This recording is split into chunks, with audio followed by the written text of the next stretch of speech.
সকালে ঘুমিয়ে আছি এমন সময় ট্রাকের শব্দে ঘুমটা গেল ভেঙে।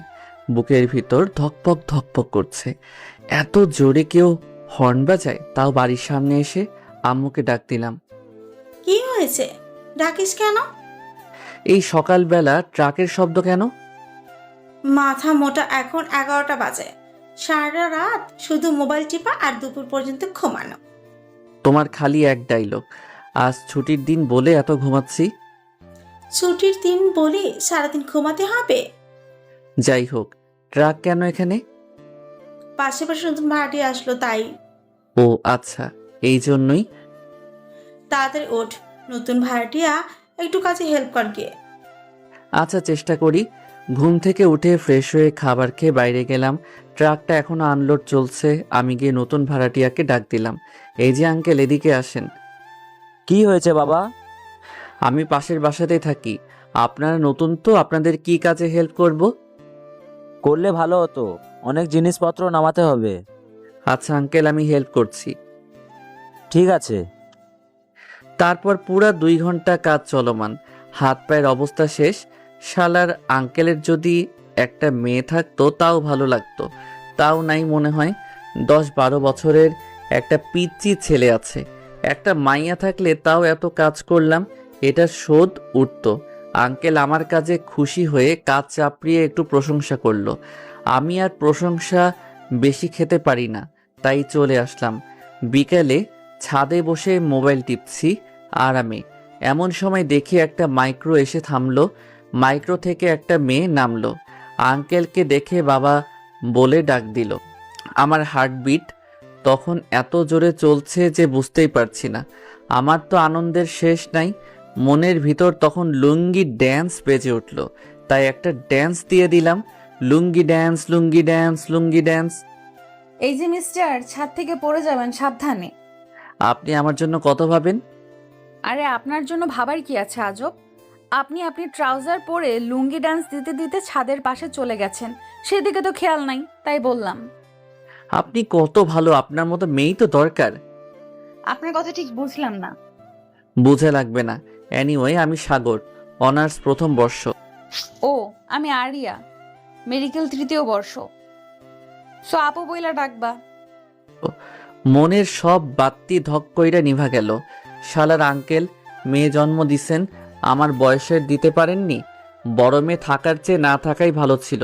তাও মুখের সামনে দিয়ে এমন সুন্দরী মাইয়া ঘুইরা বেড়াইতো না। কি পুরা কপাল আমার। এই যে ছোট, কোথায় হারিয়ে গেলে? না, কোথাও না। আপনি আমাকে ছোট বলবেন না, আমার ভালো লাগে না। 100 বার বলবো, কারণ তুমি তো আমার ছোটই। আম্মু ডাকছে তাই বদমাস মাইয়ার কাছ থেকে চলে আসলাম। আইসাই ছোট ছোট লাগাই দিছে। পরের দিন সকালে কলেজে যাব বলে বের হয়েছি। কলেজ কাছে হওয়ায় সাইকেল নিয়ে যাই। রাস্তায় বের হয়েছি আর দেখি বদমাস মাইয়া ডাকছে। এই যে ছোট, কলেজে যাচ্ছ নাকি? মনে হয় কইসে একটা চট দিয়ে আসি, কিন্তু তাও পারবো না, তাই মনের রাগ মনের ভিতরেই রেখে দিলাম। জি। আমাকে একটু ড্রপ করে দাও তো। আপনার মাইক্রো থাকতে আমার সাইকেলে কেন ড্রপ দিবেন? তুমি ছোট মানুষ, চুপচাপ থাকবা, যা বলছি তাই করো। আমি কিছু বলার আগে সাইকেলে চেপে বসেছে, তাই আর কিছু করার নাই, যেতেই হবে এখন। আরে এত ধীরে চালাও কেন? আমার দেরি হয়ে যাবে, তাড়াতাড়ি চালাও। পড়ে যাবেন তো তাহলে। তোমার না বলছি তুমি ছোট মানুষ, কথা কম বলবা, যা বলছি তাই করো। আমিও দিছি হাওয়াই বেগের টান মনের রাগে। ম্যাডাম দেখি আমাকে এবার শক্ত করে ধরেছে। আমি সাইকেল অনেক জোরে চালাচ্ছিলাম আর আরিয়া আমাকে শক্ত করে ধরে আছে। এলাকার লোকগুলো সবাই আমার দিকে হা করে চেয়ে আছে। সবাই ভাবছে যে ছেলে রাস্তায় মেয়েদের সাথে কথাও বলে না, সে আজ একটা মেয়েকে সাইকেলে নিয়ে চালাচ্ছে। আমার কেমন লজ্জা লাগছিল, কিন্তু কিছু করতে পারছি না। সবচেয়ে অবাক বেশি হয়েছে এলাকার বখাটে ছেলেরা। তারা যেভাবে হা করে আছে, মনে হচ্ছে নিজে নিজেই ওদের মুখের ভিতর ঢুকে যায়। আমার কলেজের কিছু আগে আরিয়াকে সাইকেল থেকে নামিয়ে দিলাম। এই পিচ্চি, এখানে নামলে কেন? আপু, আপনাকে নিয়ে আরেকটু গেলে আমি আর কাউকে মুখ দেখাতে পারবো না। আসছে আমার লজ্জাবতী রে। হুম, এবার আপনি আপনার রাস্তা মাপেন, আমি আমারটা। যাও যাও, আর লজ্জা পেতে হবে না। এবার যান। সাগর, আবার কি হলো? তোমার কলেজ শেষ হবে কখন? আপনাকে বলবো কেন? না একসাথে যাব তাই। একসাথে যেতে পারবো না। আমি আমার মতো চলে যাব, আপনি আপনার মতো যাবেন। আমি এখানকার কিছুই ভালোভাবে চিনি না, আর শুনছি ওখানকার বখাটেরা খুব খারাপ। আমার ভয় করে। বুড়ি মাইয়ার আবার ভয়? এই পিচ্চি, কথা কম, যা বলছি তাই। আমি 3টার সময় এখানে অপেক্ষা করব।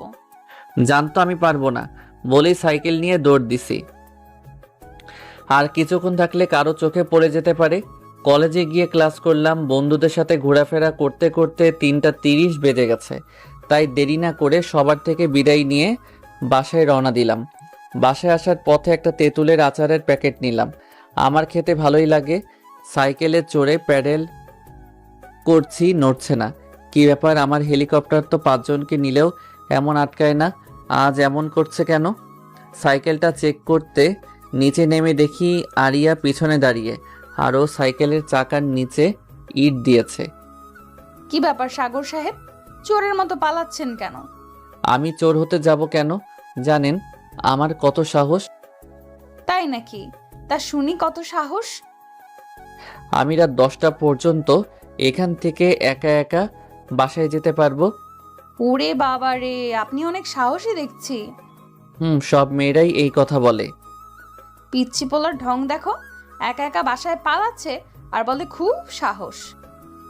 আমি মেয়েদের সাথে রাস্তায় চলি না তাই। আসছে সাধু বাবা, এখন চলো পিচ্চি। বলেই সাইকেলে চেপে বসলো। সাইকেল চালাচ্ছি, এমন সময় আরিয়া বলে, তোমার হাতে কি? তেঁতুলের আচার। আমার খুব পছন্দ তেঁতুলের আচার। বলেই আমার হাত থেকে প্যাকেটটা নিয়ে নিল। আপনি এটা নিলেন কেন? আমার যেটা পছন্দ হয় আমি সেটা নিয়ে নেই। হুম। কথা কম, সাইকেল ভালো করে চালাও। বাসায় আসলাম আর ভাবছি, এত বড়লোক মাইয়া তার মাইক্রো রেখে আমার সাইকেলের পিছনে পড়লো কেন? কিছুই মাথায় ঢুকছে না। অযথা চিন্তা করে লাভ নাই, কার মাথায় কি আছে কে জানে। রাতে আমার আকাশ দেখতে খুব ভালো লাগে, তাই রাতের খাবার খেয়ে ছাদে গেলাম। আকাশের তারা দেখছি। হঠাৎ দেখি আরিয়াদের বাসার ছাদে আগুন জ্বলছে। আমি তো ভয় পেয়ে গেছি, আবার আগুন নিভে গেল। আমি বাঁচলাম। আজ আর ছাদে থাকা ঠিক হবে না বলে ছাদ থেকে নামতে যাব, এমন সময় দেখি ছাদের দরজার কাছে সাদা কাপড় পরে কে যেন দাঁড়িয়ে আছে। আমি বললাম, কে ওখানে? কোনো উত্তর দিল না। কেমন বিশ্রী হাসি হাসছে আর আমার দিকে এগিয়ে আসছে। হঠাৎ আরিয়াদের ছাদে আবার আগুন জ্বলে উঠল। আগুনের আলোতে দেখি সাদা কাপড় পরে আমার দিকে এগিয়ে আসছে, আর তার হাত আর তার পা যেখানে দিচ্ছে সেখানে রক্তের ছাপ পড়ছে। ভয়ে আমার জান বুক থেকে হাতে চলে এসেছে। আমি ভয়ে থরথর করে কাঁপছি। কাছে চলে এসেছে ভূতটা। ভয়ে আমি কথা বলতে পারছি না। বিশ্রী হাসি হাসছে আর তার মুখ দিয়ে রক্ত বের হচ্ছে। আমি শুধু একবার মা বলে চিৎকার দিছি, আর কিছু মনে নাই। যখন চোখ মেললাম দেখি আরিয়া পাশে বসে আছে। আরিয়ার চোখ কেমন ফোলা ফোলা, এমনিতেই চিকনি চামেলি, মনে হচ্ছে আরো চিকন হয়ে গেছে। আমার চোখ খোলাতে আরিয়া সবাইকে ডাকলো আর আরিয়া চলে গেল। কি ব্যাপার, চলে গেল কেন? আমি কি মরে গেছি নাকি? ও আমার কথা শুনতে পাচ্ছ? কি বাজে বকছিস, শুনতে পাবো না কেন? আমি সত্যি বেঁচে আছি তো? তোর মাথা মনে হয় গেছে। ভূতে আমাকে খেয়ে ফেলেনি? ভূত? কিসের ভূত? কোনো ভূত নাই। ওই সাজে আরিয়া তোর কাছে গেছিল। কি এত বড় সাহস আমাকে ভয় দেখায়? আরিয়াকে খুঁজছি, পাইলে আজ খবর আছে। সিনিয়র ফিনিয়র দেখব না। আমি বিছানা থেকে উঠতে চেষ্টা করলাম কিন্তু পারলাম না। শরীরটা কেমন দুর্বল অনুভব করলাম, তাই আর বিছানা থেকে না উঠে শুয়ে থাকলাম। শুয়ে থাকতে থাকতে ঘুমিয়ে পড়েছি, বুঝতে পারিনি আম্মুর ডাকে ঘুম ভাঙলো। সাগর, এই সাগর, আর কত ঘুমাবি? এবার উঠ। মা ঝামেলা করো না, ঘুমাতে দাও। পুরো দিন ঘুমিয়েছিস, আর কত ঘুমাবি? এবার উঠ। আচ্ছা উঠছি। শোন। আবার কি হলো? ঘুম থেকে উঠে আরিয়ার কাছে যাবি। ওকে তো কাছে পেলে। চুপ কর, মেয়েটা সকাল থেকে এখনো খায়নি। খাইনি কেন? আমি কি জানি? তুই যা, ওর থেকেই শোন গিয়ে। আচ্ছা। বিছানা থেকে উঠে ফ্রেশ হয়ে আরিয়ার বাড়ির দিকে গেলাম। ওর বাসায় যেতে আরিয়ার ছোট ভাই। আরে সাগর ভাইয়া, কেমন আছেন এখন? আমি তো ভালোই আছি, তোমার কি খবর? আমার খবর ভালো, আপুর খবর খারাপ। তোমার আপুর কি হয়েছে? কাল রাতে আপনার ভয় দেখানোর পর থেকে এখন পর্যন্ত খায়নি, শুধু কান্না করছে। তোমার আপু কোথায়? আপুর রুমে। আমি আরিয়ার রুমের দিকে গেলাম। রুমে ঢুকে দেখি পুরা ঘর এলোমেলো, আর আরিয়া জানালার ধারে বসে আছে। আমি আরিয়ার কাঁধে হাত রাখতে চমকে উঠে পিছনে তাকাই। আরিয়া, সিনিয়র আপু আপনি বলে কাল থেকে খাননি, কোনো কথা নাই, কান্না শুরু। আবার কি হলো? এখন আবার কান্না করছেন কেন? আমার জন্যই তোমার আজ এমন হলো। আমি বুঝতে পারিনি তুমি এত ভীতু। ওই আমাকে ভীত বলবেন না, আমি মেলা সাহসী। ওরে আমার সাহসী রে, যে ভয় জ্ঞান হারায়। বলেই হাসতে লেগেছে আরিয়া। আমি তার হাসিটা এক ধ্যানে দেখছি। ওর হাসিটা অনেক সুন্দর, আর কান্না মিশ্রিত হাসিটা আরও বেশি সুন্দর। যে কোনো ছেলের হৃদস্পন্দন থমকে যাবে। ভাবনার দেশে তার পৃথিবী জয় করা হয়ে যাবে কয়েক সেকেন্ডে। ওই হ্যালো, এক ধ্যানে তাকিয়ে কি ভাবছো? হকচকিয়ে কিছু না, আপনার হাসিটা অনেক সুন্দর। কেন আমি সুন্দর না? না, আপনি পেতনির মতো দেখতে বলেই দৌড় দিলাম। আরিয়া আমার পিছে পিছে দৌড়াতে লাগলো আমাকে ধরতেই, কিন্তু আমাকে ধরা এত সহজ নয়। আমি দৌড়ে বাড়ি চলে এসেছি। রুমে ঢুকে হাঁপ নিচ্ছি, এমন সময় আম্মুর ডাক। সাগরের দিকে আয়। আম্মু? আম্মুর আবার কি হলো? আম্মুর কাছে গিয়ে দেখে আরিয়া আম্মুর কাছে। তুই আরিয়াকে কি বলেছিস? কই কিছু বলিনি তো। মিথ্যা বলছে আন্টি। আমি মিথ্যা বলি না। তুই চুপ কর, সত্যবাদী উঠে আসছে। মা, একটা মেয়ের সামনে এভাবে বললে ইজ্জত থাকবে আমার? ওরে আমার ইজ্জত দাদা রে। আন্টি আমার খুব ক্ষুধা লাগছে, খেতে দিন। আচ্ছা মা, তুমি দাঁড়াও, আমি খাবার নিয়ে আসি। বলে আম্মু খাবার আনতে গেছে। তোমার আজ খবর আছে সাগর সাহেব, কি খবর? সময় হলেই দেখতে পাবে। আম্মু খবর নিয়ে চলে এসেছে। এই নাও মা, তোমার খাবার। আন্টি সাগর আমাকে পেতনি বলছে, চিকনা চামিলি বলেছে, আর বলেছে ঝড়ে নাকি আমি উড়ে যাব, তাই শাস্তি হিসাবে এখন ও আমাকে খাইয়ে দিবে। আহ, শখ কত, বললেই হলো। না হলে আমি আজও খাবো না কিন্তু। সাগর, তুই আরিয়াকে খাইয়ে দে, মেয়েটা কাল থেকে না খেয়ে আছে। পারবো না। তাহলে আজ থেকে তোর খাবার বন্ধ। এটা কেমন বিচার মা? হ্যাঁ, যদি কথা না শুনিস তাহলে খাওয়া বন্ধ। ঠিক আছে, দিচ্ছি। আমি আরিয়াকে খাওয়াই দিচ্ছি, আর ও চেয়ারে বসে 32 পাটি দাঁত বের করে হাসছে আর খাচ্ছে। আমার তো গা জ্বলে যাচ্ছে, মনে হচ্ছে তুলে এক আছাড় দেই, কিন্তু কিছু বলতে পারছি না।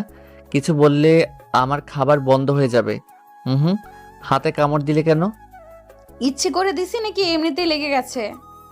আপনি ইচ্ছা করে দিছেন। ইচ্ছে করে দিলে তুমি কি করবে শুনি? আর খাওয়াই দিব না। আন্টি। আম্মুকে ডাকতে হবে না, আমি খাওয়াই দিচ্ছি। Good boy. খাওয়া শেষ করে আম্মুর সাথে কি আজেবাজে কথা বলে বাসায় যাচ্ছে, আর যাওয়ার সময় বলে গেল, ছোট, এটা মাত্র শুরু, বহুত কুছ বাকি হ্যায়। বলে মুখ দিয়ে ভেঙচি কেটে চলে গেল। আমি আমার রুমে চলে এলাম। মেয়েটা আমার ইজ্জত পাংচার করে দিল।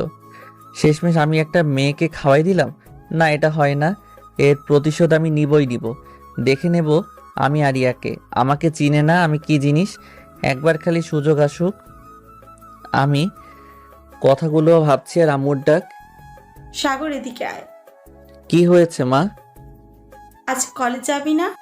দেখছো না আমি কত অসুস্থ, তাহলে কি করে যাব? খালি বাহানা খোঁজা তোর, একটা বাহানা পেলেই হলো, তাহলে কলেজ অফ। সত্যি বলছি তো, আজ আর যাবো না, কাল থেকে যাব। আচ্ছা ঠিক আছে, এক কাজ কর। কি কাজ? আরিয়া গাড়িতে সমস্যা হয়েছে, ওকে কলেজে নামিয়ে দিয়ে আয়। আমি কি জন্য ওকে নিয়ে যাব? এলাকাতে অনেক বখাটে আছে জানিস তো, মেয়েটা একা যেতে ভয় করছে। তো আমি কি করব? তুই নিয়ে যাবি? আমি পারবো না বলেই ঘরের দিকে যাচ্ছিলাম, তখন দেখি আরিয়া দরজার কাছে দাঁড়িয়েছিল, সেখান থেকে চলে গেল। আজকে আমি ঠিক প্রতিশোধ নিয়ে নিয়েছি। আমার সাথে মাস্তানি? আজকে যাও বাবা, দেখো রাস্তা কি জিনিস। রুমে এসে ঘুমিয়ে পড়ি। বিকেলের দিকে খেলতে বের হয়েছি।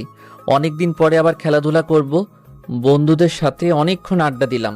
আম্মুর ফোন পেয়ে বাসায় গেলাম, কি একটা জরুরি দরকার আছে বলল। বাসায় এসে দেখি আমার বাড়িতে নতুন আঙ্কেল আন্টি, তার ছোট ছেলে মানে আরিয়ার বাবা মা আর ভাই। কি হয়েছে আম্মু? এক চর, তা 1996 সালে বাংলাদেশে যত জোরে ঝড় হয়েছিল তার থেকে দ্বিগুণ জোরে। মনে হচ্ছে গালটা অবশ হয়ে গেছে। বলবে তো কি হয়েছে, না বলেই মারতে শুরু করলে। তোকে কত করে বললাম মেয়েটাকে তার কলেজে নিয়ে যা। সময় ভালো না, মেয়েটা নতুন কিছু চেনে না, এখনো বাড়িতে আসেনি। বন্ধুদের সাথে হয়তো আড্ডা দিচ্ছে, একটু পরে হয়তো চলে আসবে। ওর আজকে দুপুরেই চলে আসার কথা ছিল, কিন্তু এখনো আসেনি। আর একটু দেখেন, চলে আসবে।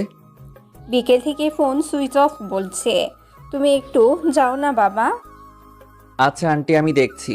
বাড়ি থেকে বের হয়ে কয়েকজন বন্ধুকে ফোন দিলাম, তাদের সব কিছু খুলে বললাম। ওরাও আমার সাথে যেতে রাজি হলো।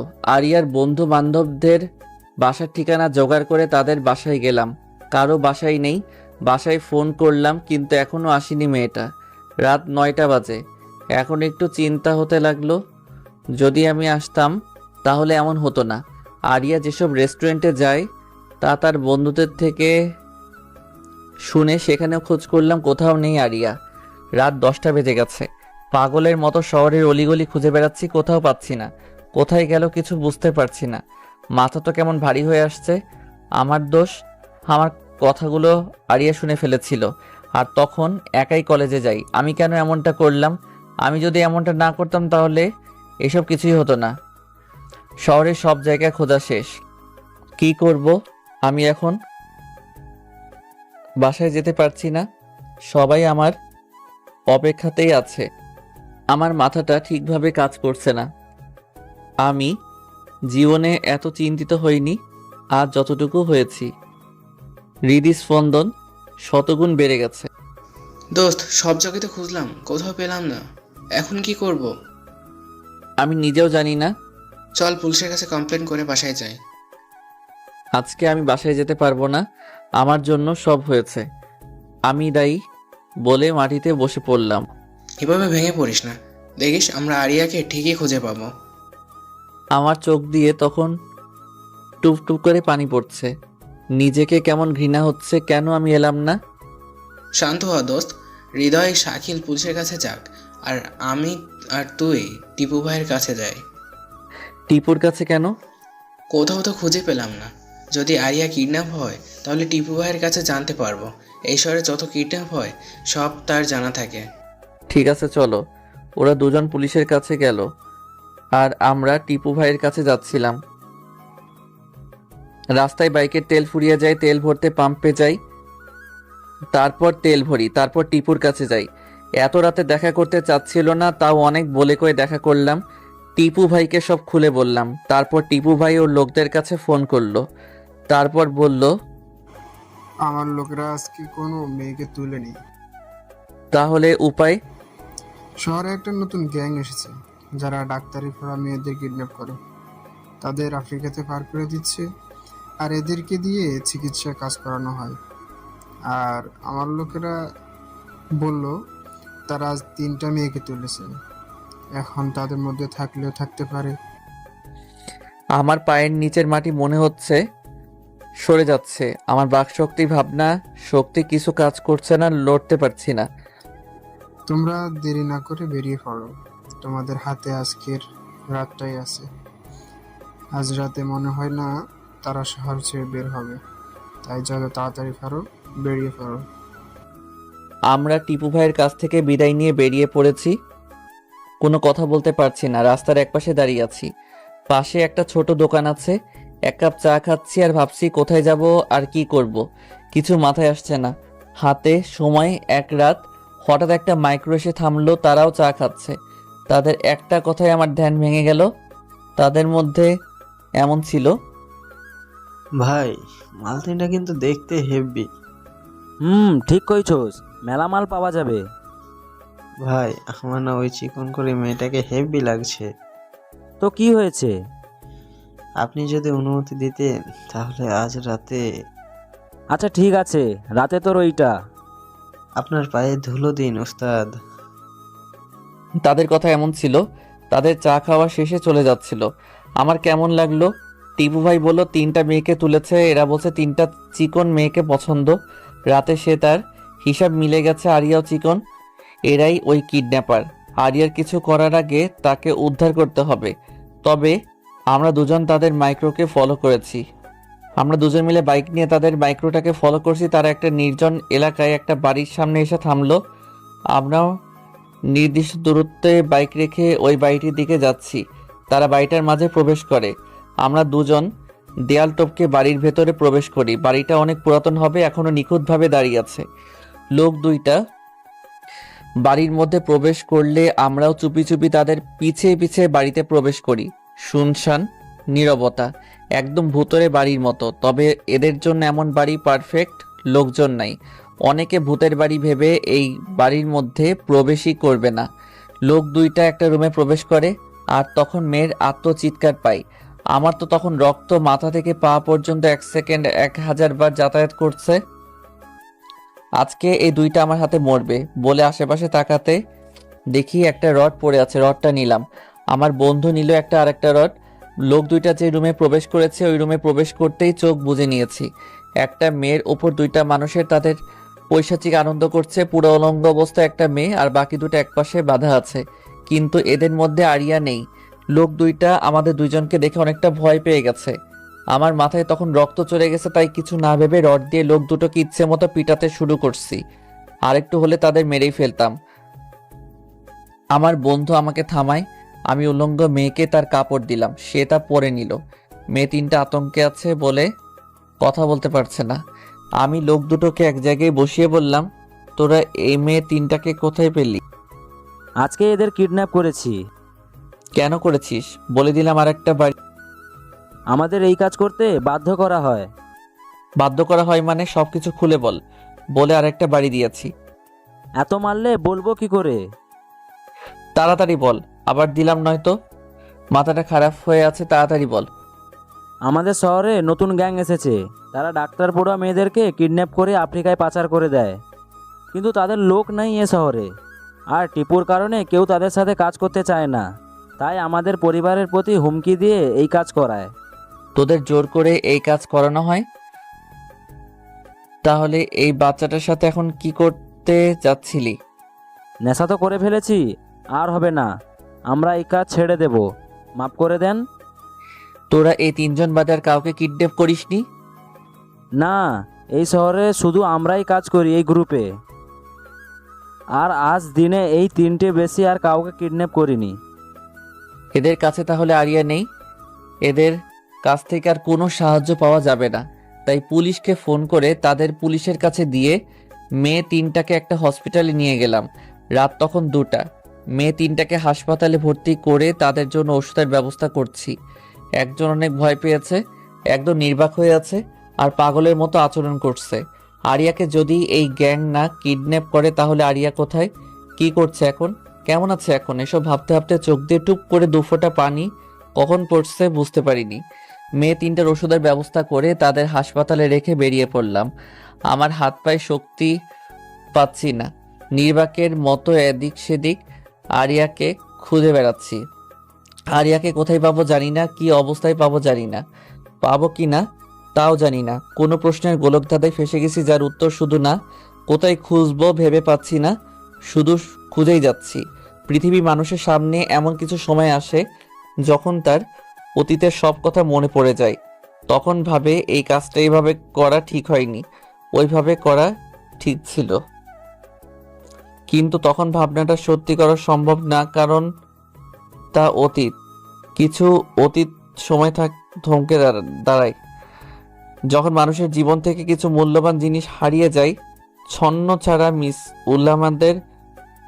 ছাড়া উলমাদের মতো সেই অতীতে যেতে চায়, কিন্তু তার প্রকৃতিতে নেই।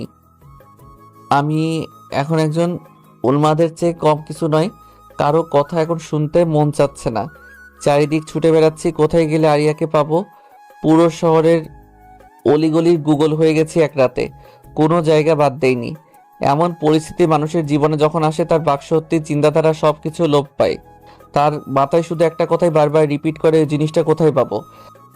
আমার চোখে আরিয়ার চেহারা, মাথায় আরিয়ার কথা। পিছিয়ে আমাকে লিফটটা দাও, তোমার সাইকেল। এসব ভাবছি আর বাইক চালাচ্ছি, রাস্তা ফাঁকা। একটা খোলা মাঠ এসে থামলাম। আমি আমার বন্ধুকে বললাম, তুই বাইক নিয়ে বাসায় যা। কেন, তুই যাবি না? না, যাব না, আরিয়াকে খুঁজতে হবে আমাকে, তুই যা। দেখ সাগর, পুরো রাত খুঁজেছি, রাতে খাবারও খাস নাই। তুই এবার বাড়ি চল, কাল আমরা সবাই মিলে আবার খুঁজবো। আরিয়াকে না পাওয়া পর্যন্ত আমি ওই বাড়িতে যাব না, তুই যা। তুই চল তো। আমার তখন কারো কেয়ার ভালো লাগছিল না। আমার চোখে না ঘুমানো টেনশনের চেহারা পুরো রক্তবর্ণ। আমি ওই চোখ নিয়ে আমার বন্ধুর দিকে তাকালাম আর বললাম, তুই আমাকে জোর করতে আসিস না। আমার মধ্যে মানুষের মন নাই এখন। তোকে যা বলেছি তাই কর, না হলে তোরও পিটাই শুরু করব। আমার বন্ধু হয়তো ভয় পেয়েছিল, আবার নাও পেতে পারে, জানি না। সে কিছু না বলে বাইক নিয়ে গেল। আমি তখন এটা খোলা মাঠের মাঝে দাঁড়িয়ে, চারিদিকে আজানের প্রতিধ্বনি। আমার চিন্তাধারায় যত প্রশ্ন আছে সবগুলোর উত্তর ছিল না। মানুষ জীবনে মৃত্যুর সামনে আর এমন পরিস্থিতিতে যে কোনো কিছু করে ফেলতে পারে। এই সময়টাতে মানুষ পুরো জীবন মনে পড়ে যায়। কিছু মুহূর্ত চোখের সামনে বাস্তব হচ্ছে বলে মনে হয়। আমি আকাশের দিকে তাকিয়ে আছি। আরিয়ার নিখোঁজের পিছে আমি দায়ী। তাকে কোথায় খুঁজবো? আমি কি বাসায় যাব? তাদের বলতে পারবো আমি আরিয়াকে পাইনি? আমি একজন নিকর্মা, যার কারণে মেয়েটা নিখোঁজ। আমার চোখের সামনে গোলকধাঁধা ঘুরপাক খাচ্ছে, যার প্রত্যেকটার উত্তর না। রাতে চিন্তা, টেনশনে কান্নাটা হারিয়ে গেছিল, কিন্তু এখন চোখ দিয়ে অঝোর ধারায় বন্যা বইতে শুরু করেছে। আমার কোনো চিন্তা কাজ করছে না। আরিয়া কোথায় তুমি? গগন ফাটাতো চিৎকার দিয়ে কাঁদতে ইচ্ছে করে। আমি মাটিতে বসে পড়ে চিৎকার করে বলছি, আরিয়া, সব দোষ আমার। আমি যদি তোমার সাথে যেতাম তাহলে এমনটা হতো না। কেন আমি তোমার উপর রাগ করলাম, আর কেন তোমার সাথে গেলাম না? আমার নিজের প্রতি তখন ঘৃণা হচ্ছে। হঠাৎ চোখটা বন্ধ হয়ে যায়। সারা রাত ঘুম নাই, কখন চোখটা বন্ধ হয়ে গেছে বুঝতেই পারিনি। মাটিতে পড়ে গেলাম, এতটুকুই মনে আছে। কারোর ডাকে আমি চোখ মেলে তাকালাম। এই যে, আপনি এই মাঠের মধ্যে শুয়ে আছেন কেন? আমি তার কথাতে উঠে বসলাম। আমাকে যে ডাকছে তার বয়স 10-12 বছর হবে মনে হয়। তোমার নাম কি বাবু? অনিক। আপনি এখানে এভাবে শুয়ে আছেন কেন? এমনিতেই।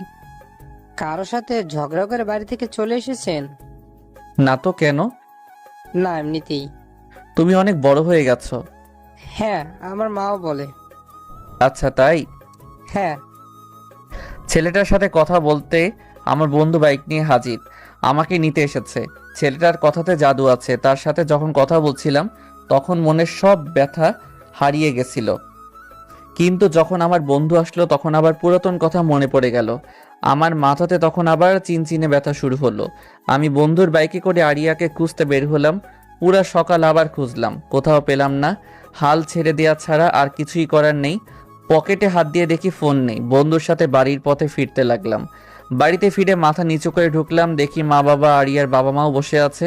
তারা আমাকে দেখে কেমন চমকে ওঠার মতো আমার কাছে চলে এলো। তোর কিছু হয়নি তো বাবা?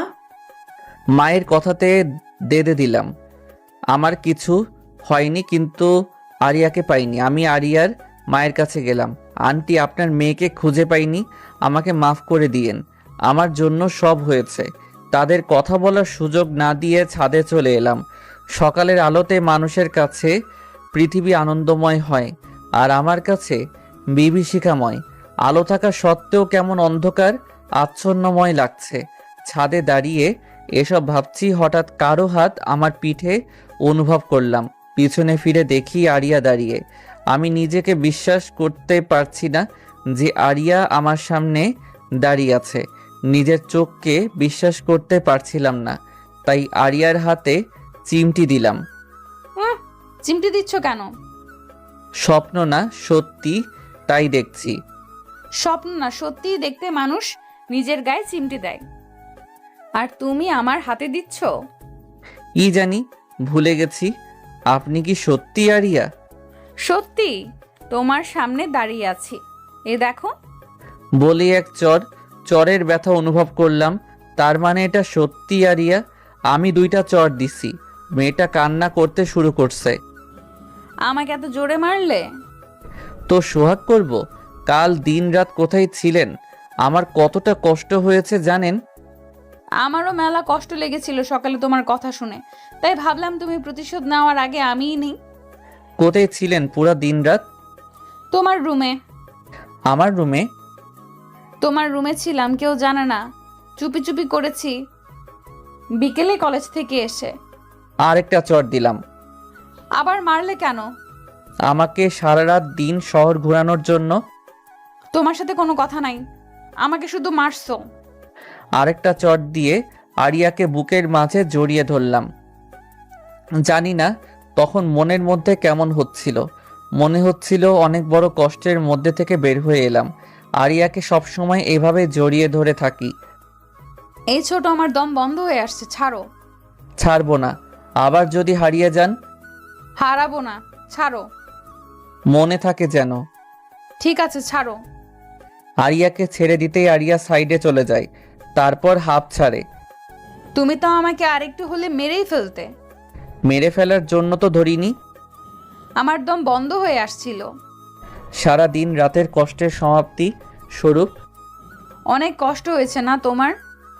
আপনার জন্য এতটুকু করাই যায়। আমি বুঝতে পারিনি যে তুমি সারা রাত বাইরে থাকবে।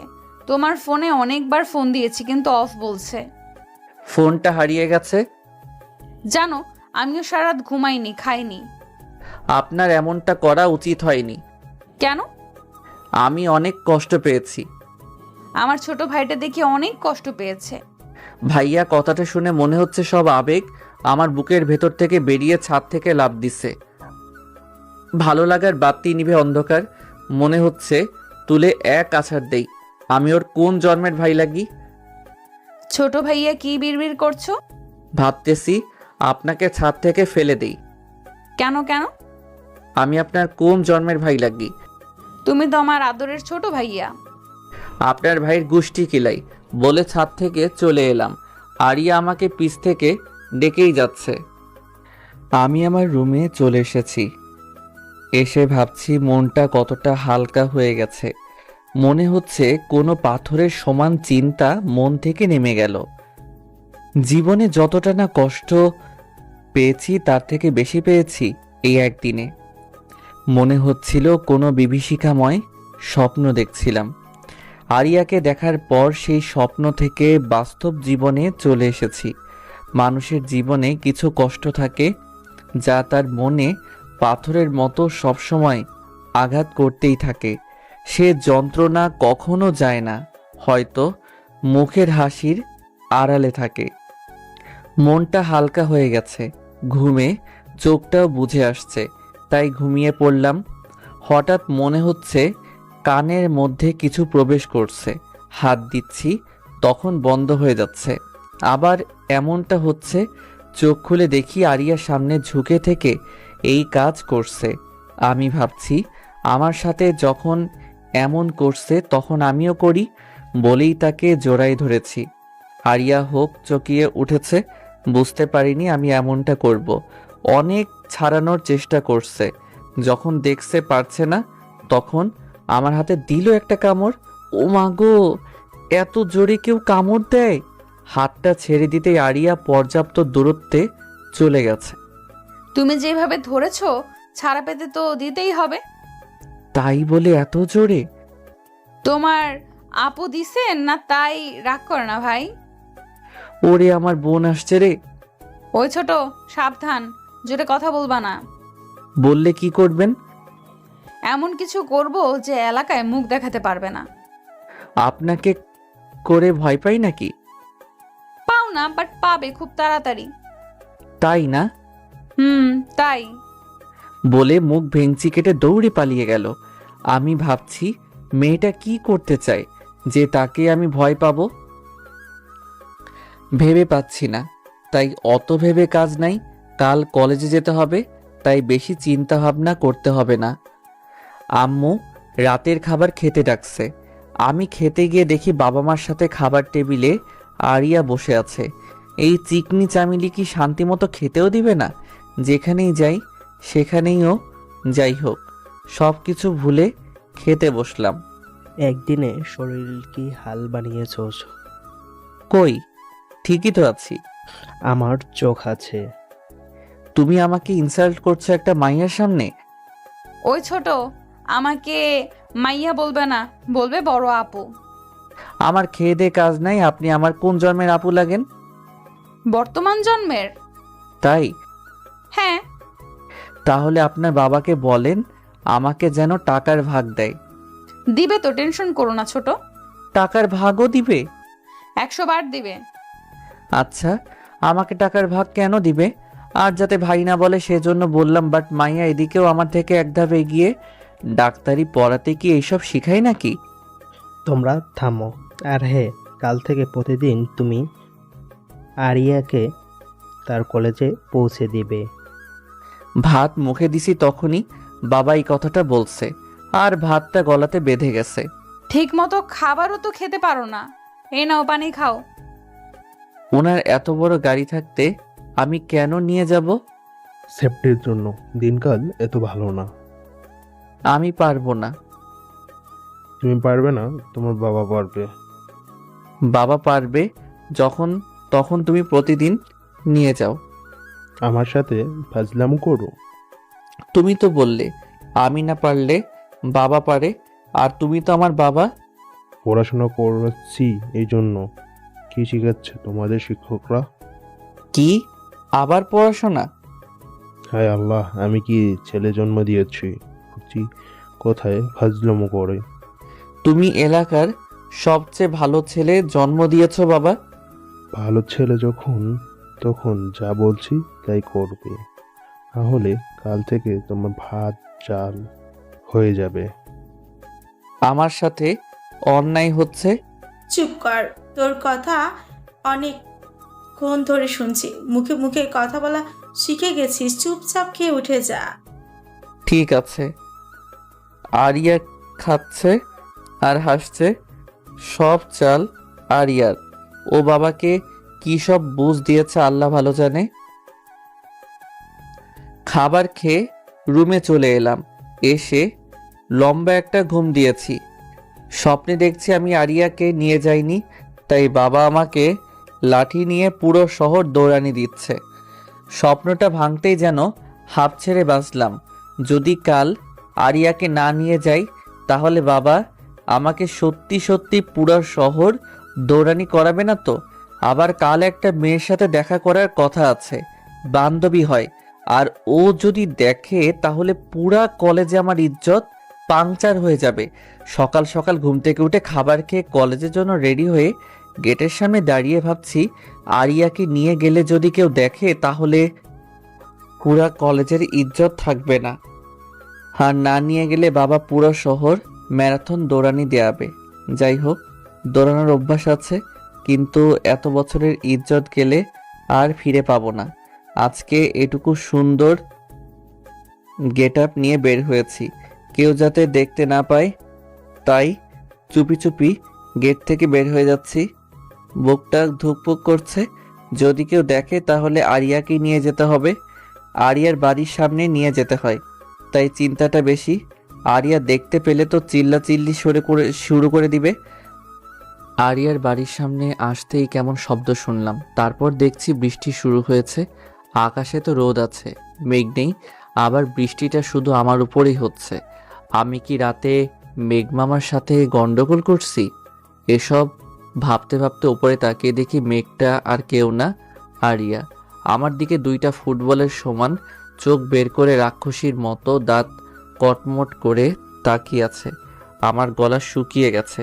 ঢোক চিপলাম, মনে হচ্ছে গলার মধ্যে খরার মৌসুম চলছে। আরিয়া তাকানো দেখে মনে হচ্ছে আজকে আমি শেষ। তার দিকে তাকাতে পারছি না, ভয়ের আগে কটমট করছে আরিয়া। চুরি করে সবার চোখ ফাঁকি দিয়ে একা একা চলে যাচ্ছ? চুরি করে যাব কেন? তা নয় তো কি, আমাকে নিয়ে যাবার ভয়ে এত সকাল সকাল সবার চোখ ফাঁকি দিয়ে যাচ্ছ। ফাঁকি কোথায় দিলাম? এই তো আপনার সামনে দাঁড়িয়ে আছি। আমি যদি তোমার উপর পানি না দিতাম তাহলে কি হতো? আমি চলে যেতাম। তাহলে সেটা চুরি করা হতো না? হুম, ওটা কলেজে যাওয়া হতো। ফাজিল ছেলে সবসময় ফাজলামো করবে না। তাহলে কি করব? আমার মাথা করবে। আপনার মাথা তো আপনার ঘাড়ের উপর। চুপ, একদম চুপ ফাজিল ছেলে। একদম কোথাও যাবে না। আমি রেডি হব, তারপর তুমি ভিজা কাপড় চেঞ্জ করবে। আমার আজকে কলেজে তাড়াতাড়ি যাওয়া লাগবে, দরকার আছে। তোমার কলেজে যাওয়া লাগবে না। আমি আরিয়ার দিকে অসহায় দৃষ্টিতে তাকালাম, বাট মুখের ধরন পাল্টালো বলে মনে হলো না। আরিয়া রেডি হয়ে এসে আমাকে কাপড় চেঞ্জ করতে যেতে দিছে। তারপর রেডি হয়ে আমার হেলিকপ্টার নিয়ে কলেজের দিকে যেতে লাগলাম। আমার হেলিকপ্টারটা কিন্তু সাইকেল, অন্য কিছু ভাববেন না আব্বার। আরিয়াকে নিয়ে সাইকেল চালিয়ে অনেক সুবিধা। চিকনি চামেলি, বোঝাই যায় না সাইকেল আছে না নাই। আরিয়ার কলেজের সামনে চলে এসেছি। নামেন, আপনার কলেজের সামনে চলে এসেছি। ইজ্জত তো পাংচার হয়ে গেছে। ইজ্জত আমি ধার দিব না, আমার অনেক আছে। আপনি কিন্তু ফাইজলামো করছেন। তোমার থেকে শিখেছি। আমি শিখিয়েছি? কবে, কখন, কিভাবে? প্রতিদিন তখন সেভাবে। ফাজিল মাইয়া কোথাকার, বলে চলে এসেছি। আমার সাথে মাস্তানি মারে, দেখে নেব একদিন। কলেজে গিয়ে বন্ধুদের সাথে আড্ডা দিলাম। আজকের দিনটা আরিয়ার কাছে স্পেশাল। আজকে আমার বার্থডে। সেদিন তার মায়ের কাছ থেকে শুনছে। ছেলেটা আসলেই পাগল, কিচ্ছু বোঝে না, সবসময় উল্টাপাল্টা বোঝে। তাকে আজকে সারপ্রাইজ দিতে হবে, এমনভাবে দিতে হবে যাতে বুঝতে না পারে। বন্ধুদের সাথে আড্ডা দিচ্ছি, এমন সময় আরিয়ার ফোন। ছোট ভাই, কোথায় আছো? যেখানেই থাকি তাতে আপনার কি? আপনাকে কলেজে পৌঁছে দেবার কথা দিয়েছি। শোনো, আমার একটু দরকার আছে, তুমি আমার কলেজের কাছে চলে এসো। পারবো না। পারবা না? ঠিক আছে, তাহলে আমি এই রাস্তার মাঝখানে গিয়ে দাঁড়িয়ে থাকবো। ব্ল্যাকমেল করছেন? ছোট ভাইকে ব্ল্যাকমেল করা যায়? তাহলে কি করছেন এটা? একটু ভয় দেখাচ্ছি। কোথায় যেতে হবে? আমার কলেজের সামনে দাঁড়িয়ে থাকো। আমি আরিয়ার মেডিকেল কলেজের সামনে দাঁড়িয়ে আছি। এখানে দাঁড়িয়ে থাকার আলাদা একটা ফিলিংস আছে। ডাক্তারি পড়া মেয়েরা দেখতে একটু সুন্দর বেশি হয়, আবার সাদা অ্যাপ্রন পরে, তখন তো হুর পরীর মতো লাগে। না না, আমি ভালো ছেলে, এসব ভাবলে চলবে না। কিন্তু চোখের আজকে কি হলো? খালি সুন্দরী মেয়েদের দিকে চোখ যায়। নির্ঘাত কোনো অসুখ হয়েছে, ডাক্তার দেখাতে হবে। একটু পর দেখি একটা switch, cute beautiful awesome nice wow heavy একটা মেয়ে আমার দিকে হাত নাড়িয়ে ডাকছে। তখন বুকের ভিতর ধুকধুক করছে। আর তোকে হেভি লাগছে, গানটা শুনতে পাচ্ছি না। তুমি যদি ডাকো হুট পড়ি, তোমার জন্য আমি কি না করিতে পারি। তুমি চাইলে পাড়ি দেব 7 সমুদ্র 13 নদী। এটা তো একটা রাস্তাখানি, বলেই তার দিকে যাচ্ছি। আর মেয়েটা 2 হাত বাড়িয়ে আমার দিকে এগিয়ে আসছে। ও নো, এত ফিলিংস আমি কোথায় রাখবো? মনে হচ্ছে আশেপাশে কেউ নেই, খালি আমি আর ডাক্তারনিটা। মনের মধ্যে লাড্ডু ফুটতেছে। আমিও 2 হাত বাড়িয়ে তার কাছে যাচ্ছি। তাকে জড়িয়ে ধরতে যতটুকু লাগে তাকে জড়িয়ে ধরব। এমন সময় মেয়েটা পাশ কাটিয়ে আরেকটা ছেলেকে জড়িয়ে ধরলো। তখন মনের মধ্যে শুনতে পাচ্ছি, সুন্দরী তুমি কার, তুমি কার? ওদের দিকে তাকিয়ে থাকতে কখন দেয়ালের সাথে ধাক্কা লেগেছে বুঝতেই পারিনি। আরিয়া দেখি পাশেই দাঁড়িয়ে হাসতে হাসতে মাটিতে বসে পড়েছে। এত হাসির কি আছে? একটু অ্যাক্সিডেন্ট হতেই পারে। অ্যাক্সিডেন্ট কেমনে হয়? অজান্তে কিছু হলে তাকে অ্যাক্সিডেন্ট বলে। বাট এটা তো ইচ্ছে করে হয়েছে। অজান্তে হয়েছে। হয়েছে, আর শাক দিয়ে মাছ রাখতে হবে না, আমি সব দেখেছি। কি দেখছেন? দেখেছি একটা লুইচ্চা ছেলে 2 হাত বাড়িয়ে একটা মেয়ের দিকে যাচ্ছিল, মেয়েটা তাকে না ধরে অন্য কাউকে ধরেছে। ইজ্জত পাংচার হয়ে গেছে একেবারে, এটাও দেখে নিয়েছে। এখন কি করি? কি হলো, কথা বলছো না কেন? এমনি। তোমার এসব পরে দেখছি, আগে আমার সাথে চলো, দরকার আছে। কি দরকার? শুনে কি হবে? না বললে যাব না। আন্টিকে ফোন দিয়ে বলবো তুমি কি করছো। ব্ল্যাকমেইল? না না, সোজা মেইল। ঠিক আছে চলেন। তারপর আমরা একটা শপিং মলে পৌঁছালাম। আরিয়া হয়তো কিছু কিনবে, তাই আসছে। আমি সেজন্য লেডিস কালেকশনের দিকে যাচ্ছি। সাগর, ওইদিকে কোথায় যাচ্ছ? কেন লেডিস কালেকশন? সেটা আমিও জানি, ওইদিকে মেয়েদের জিনিস। সেজন্য তো যাচ্ছি। তোমাকে যেতে বলেছি? না। তাহলে যাচ্ছ কেন? আপনি জিনিস নেবেন তাই। আমি বলছি নিব। না। তাহলে? তাহলে কার জন্য নেবেন? চুপ থাকো আর পিছে পিছে আসো।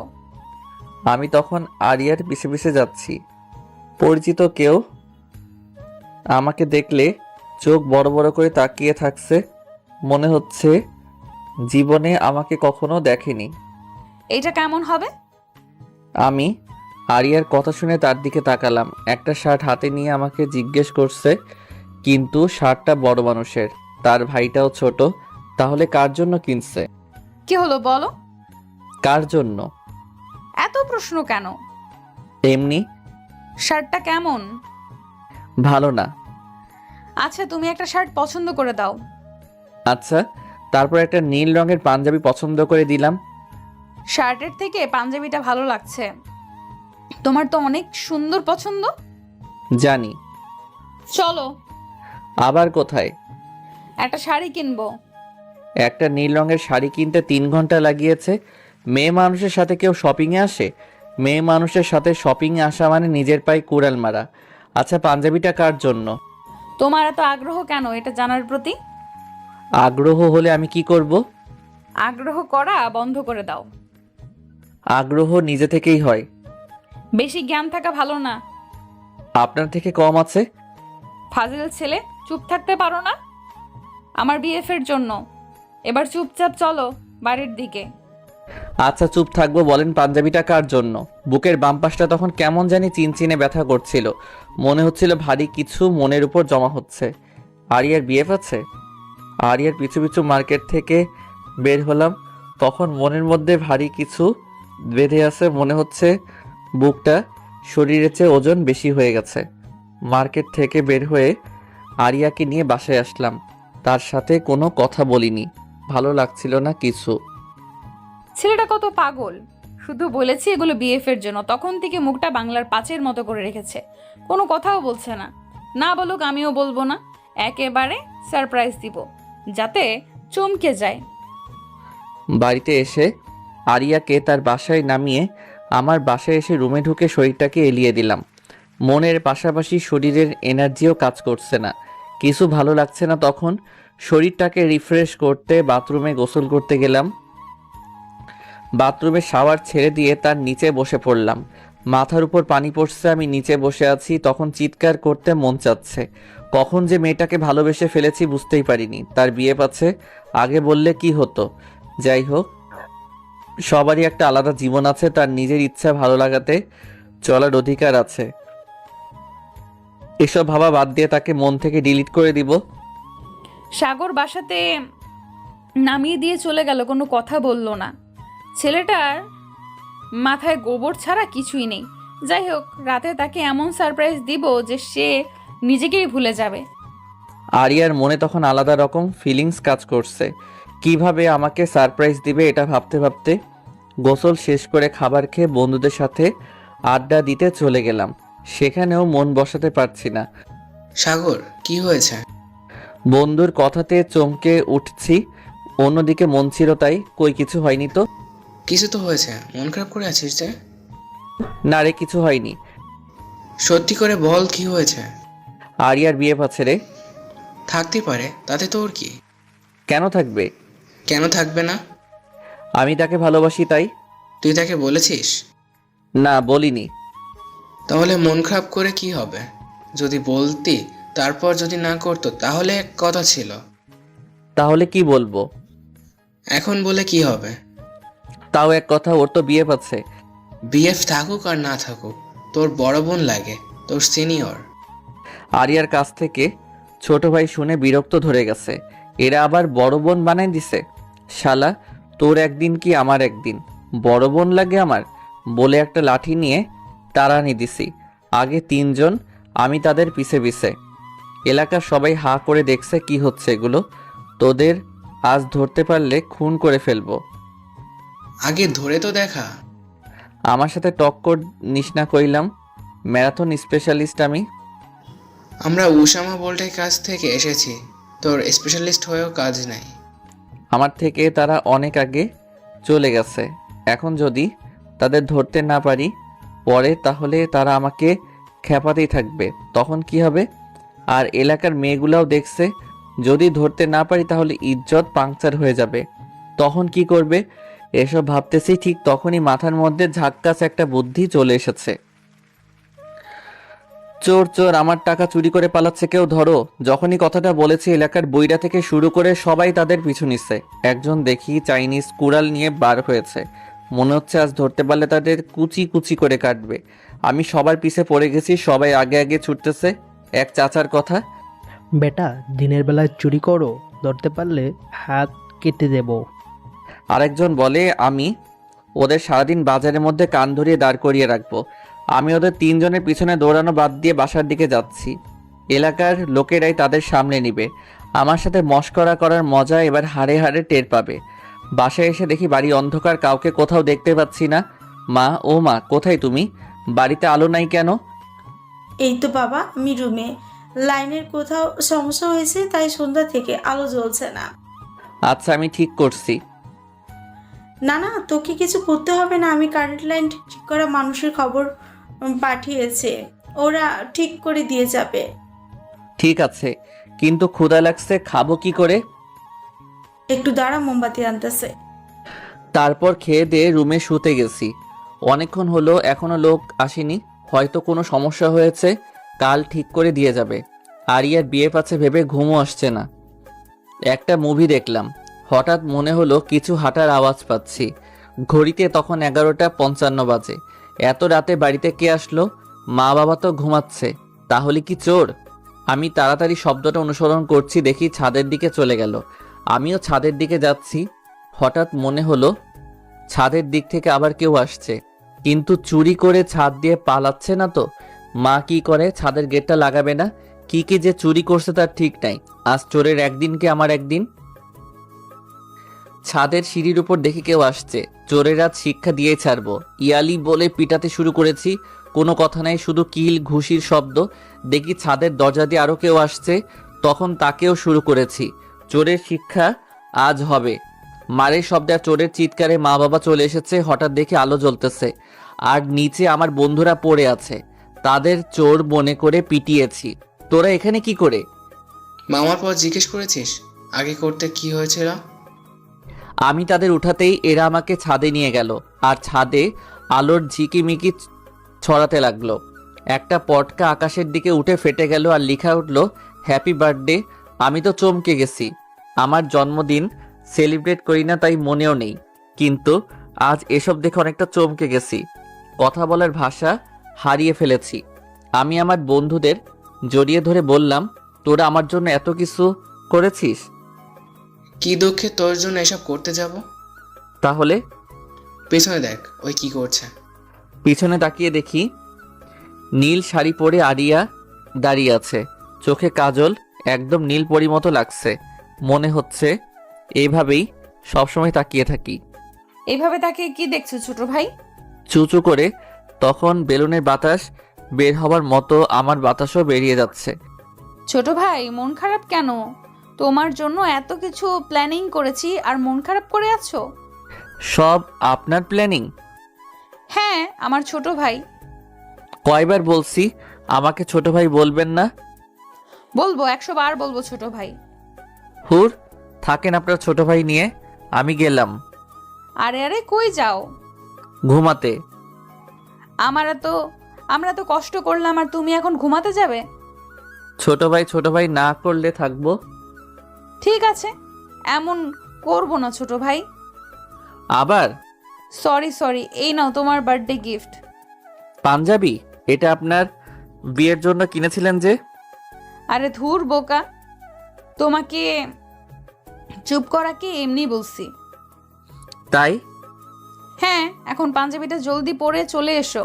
তারপর আমি পাঞ্জাবি নিয়ে পড়তে আমার রুমে চলে গেলাম। আমি পাঞ্জাবি পরে ছাদে গেলাম। এতটুকু সময় আরিয়ার বাবা মা ভাই চলে এসেছে। 3 বন্ধু, আরিয়ার পরিবার আর আমার বাবা মা, একটা ছোটোখাটো পার্টি। নীল পাঞ্জাবি আমি আগে পরিনি, আজ প্রথম, তবে দেখতে ভালোই লাগছে মনে হয়। আমি ওখানে যেতে আরিয়া এসে পাশে দাঁড়ালো আর আমার বন্ধুরা হাঁ করে তাকিয়ে আছে। মনে হচ্ছে তাদের মুখের মধ্যে ঢুকে যাই। দোস্ত তোদের হেব্বি লাগছে। আমার বন্ধু বলল, ভালো জিনিস তো ভালো লাগবেই। তোর খালি উল্টা ভাবনা। কথা উল্টা ভাবা যায়? চুপ কর, এদিকে আয়। তারপর কেক কেটে বার্থডে পালন করলাম। সেদিন রাতে অনেক মজা করেছি, অনেক সারপ্রাইজও হয়েছি। আর তখনকার সবচেয়ে দেখার মতো ছিল আরিয়া। নীল শাড়ি, চোখে কাজল, একদম নীল পরীর মতো লাগছে। আমার কাছে রাতটা অনেক স্মরণীয় হয়ে থাকবে। আমি ভেবেছিলাম পাঞ্জাবিটা অন্য কাউকে দিবে, বাট আমাকে দেয়ায় অনেক খুশি খুশি লাগছে। পরের দিন আমার এক বন্ধুর আত্মীয় মারা যায়। তার সাথে আমরা 3 বন্ধু যাই অনেক দূরের পথ। সেখানে গিয়ে লাশ কবর দিতে দিতে অনেক রাত হয়ে যায়। সেদিন আর বাসায় ফেরা সম্ভব না, সে রাত ওখানেই থেকে যাই। আমাকে এখানে থাকতে একদম ভালো লাগছিল না। বাড়িতে থাকলে আরিয়ার সাথে ঝগড়া করলেও তাকে দেখতে পেতাম, আর এখন দেখতে পাচ্ছি না। একদম মন বসছে না এখানে। কেমন অস্থির লাগলে, প্রেমে পড়লে হয়তো এমনই ফিলিংস হয়। তার কথা বারবার মনে হবে, অস্থির লাগবে, তাকে দেখতে মন চাইবে, মনে হবে তার সাথে একটু কথা বলতে পারলে হয়তো। আমারও এমন হচ্ছে। কি দোস্ত, এত অস্থির কেন? কোথায় অস্থির? বুঝতেই পারছি কেমন করছিস, কোনো কিছুতে মন বসাতে পারছিস না। এমনিতেই ভালো লাগছে না। আরিয়াকে মনে পড়ছে? এখানে আরিয়ার কথা কেন আসলো? যাকে ভাবছিস, যার জন্য অস্থির, তার কথা তো আসবেই। তোর এত ভাবতে হবে না, তুই চুপচাপ থাক। তোর সাথে কথা বলাই বেকার। তাহলে বলিস না। হট। রাগ করে চলে গেল। কোনো মতে রাত পার করছি, স্বপ্নেও আরিয়াকে দেখছি। এই রোগ যার হয় তার যে কি সমস্যা, কোনো মেডিসিন নাই, মরবেও না আবার সুস্থও থাকবে না, মধ্যব্যাধি একটা। পরের দিন বাসায় আসব, সেদিনও একটা দরকারে বাসায় আসা হলো না। 2 দিন অনেক কষ্টে কাটিয়েছি। মনে হচ্ছে 2 দিন 48 ঘন্টা হয়ে গেছে। তবে বাড়িতে ফিরছি, এতে অনেক আনন্দ লাগছে যে আরিয়াকে দেখতে পাবো। মুস্কি হাসছিস কেন? আমার এক বন্ধুর কথায় তার দিকে তাকালাম, কথা ঘোরাতে বললাম, কাল কার্টুন দেখছি, সে কথা মনে পড়ছে আর তাই হাসি পাচ্ছে। আচ্ছা, আমরা কি ফিডার খাই? খেতেও পারিস চুপি চুপি। তোর সব কথা দেরি করে নেওয়া লাগে। কথা তো সোজা পথেই যায়, বিজ্ঞান তো সেটাই বলছে। আর্টসের ছাত্র, তুই বিজ্ঞানের কি বুঝিস? আরে তোর মতো উল্লুকে পরিচালনার বিজ্ঞান জানি। সাগর, ভালো হবে না। কি করবি? আরিয়াকে তোর অতীত বলে দিব। তো আমি কি করব? ঠিক আছে, বলবো নি। আমি তার কথা ভাবছি। অতীত জীবনে একটা পুলিশ সুপারের মেয়েকে পছন্দ করতাম। মেয়েটা অনেক সুন্দর ছিল, কিন্তু জাদ্রেল ছিল জানতাম না। একদিন সেজে গুজে একদম নায়ক সেজে প্রপোজ করছি, তখন আমাকে তার বন্ধুদের সামনে কান ধরে উঠবস করাইছে। এই কথা যদি আরিয়াকে বলি তাহলে ইজ্জত বলে আমার কিছু থাকবে না, ইজ্জত ফালাফালা হয়ে যাবে। হৃদয়, তোর আবার কি হলো? চকলেট খাবি? আমি ছোট নাই যে খাবো। তাহলে কি খাবি? আচ্ছা, তুই হঠাৎ জামাই আদর করতে চাচ্ছিস নিজে থেকেই, বাট কেন? তুই আমার কত ভালো বন্ধু, তোর মতো বন্ধু আর একটাও নাই। আমার কথা শুনে হাঁ করে আমার দিকে তাকিয়ে আছে। কার মুখে কোন কথা শুনছি? আমার মুখে শুনছিস। কিন্তু কেন? আরিয়াকে আমার অতীতের কথা বলিস না। ও, এই ব্যাপার? তাই বলি, কার মুখে কি কথা? আমার ইজ্জতটা রাখিস দোস্ত। পারবো না। ঠিক আছে, তাহলে আমিও সামিয়াকে বলবো তোকে একটা মেয়ে পাবলিক প্লেসে থাপড়াইছিল। তোর মনে আছে? থাকবে না কেন? কেন থাপড়াইছে তাও মনে আছে। দোস্ত চুপ কর, ওই কথা বললে স্বামী আমাকে থাপড়াবে। এক শর্তে বলবো না। কি শর্ত? তুই আরিয়াকে কিছু বলবি না, আমিও তাহলে সামিয়াকে কিছু বলবো না। ঠিক আছে, রাজি। ওকে। তারপর নিশ্চিন্ত মনে বাড়িতে আসতেছি। বাড়িতে এসে দেখি বাড়িতে কেউ নাই। বেল দিয়ে দিয়ে দরজা খুলছে না। আমি ফোন বের করে মাকে ফোন দিলাম। মা, কোথায় তুমি? আমি বাড়ির বাহিরে দাঁড়িয়ে আছি। আমি তোর বাবা আরিয়ার বাসায় আছি। ওখানে কেন? কারণ আছে, তুই এখানে আয়। আচ্ছা। ফোনটা রেখে আরিয়ার বাড়িতে গেলাম। তো আমার বাবা মা সহ আরিয়ার কয়েকজন আত্মীয় এসেছে দেখছি। সবার মুখ ভারী হয়ে আছে, মনে হচ্ছে বড় আকারের কিছু হয়েছে। আমি গিয়ে মাকে ডেকে নিয়ে এক সাইডে এলাম। কি হয়েছে মা? এত মানুষ কেন? আর সবাই এত চুপচাপ কেন? মা যা বলল তা শুনে মাথাতে রক্ত উঠে গেছে। ঘটনাটা এমন, আজ সকালে আরিয়া তার কলেজ যাওয়ার পথে কিছু বখাটে ঝামেলা করে, আসার পথেও। আর সন্ধ্যার দিকে এসে আরিয়ার বাবা মাকে বলে গেছে সে আরিয়াকে বিয়ে করবে, না দিলে জোর করে দুলে গিয়ে নিয়ে গিয়ে করবে। তাই এত মানুষ, আর সবাই এই ব্যাপারেই সিদ্ধান্ত নিতে এত গুরুগম্ভীরভাবে ভাবছে। সবাই গুরুগম্ভীরভাবে এটা নিয়ে চিন্তা করছে কি করা যায়। ছেলেটার নামে অনেক রিপোর্ট আছে, কিছু না করে ফেলে তার আগে এটার ব্যবস্থা করতে হবে। পরে কোনো ঘটনা যদি ঘটে যায় কিছু করা যাবে না।